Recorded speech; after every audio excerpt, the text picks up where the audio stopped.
شوال کے روزے کن دنوں رکھنے چاہیے؟ اونچی بولو.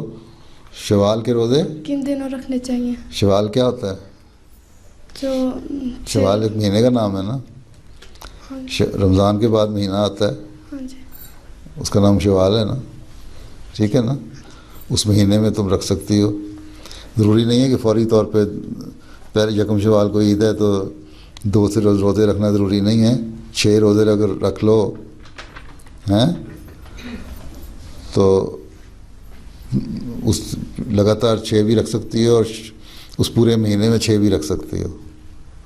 شوال کے پورے مہینے بھی 6 رکھ لو تب بھی شامل ہو جائیں گے, وہ شمار ہو جاتے ہیں پورے ہیں.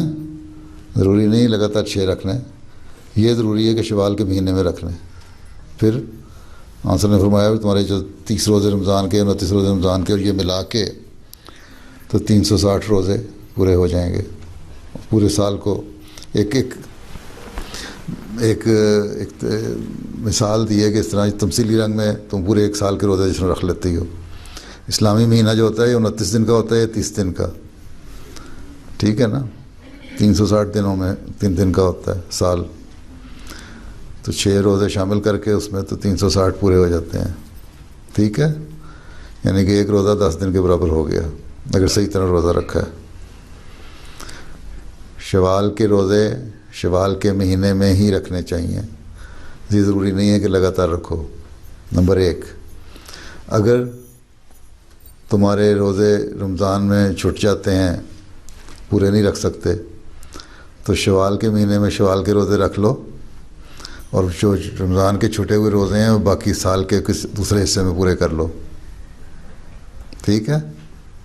ضروری نہیں ہے کہ پہلے رمضان کے روزے پورے کرنے ہیں پھر وہ پورے کرنے ہیں. رمضان کے روزے شوال کے بعد ہی پورے ہو سکتے ہیں اگر کچھ 5-7 روزے چھٹ جاتے ہیں تو, ٹھیک ہے.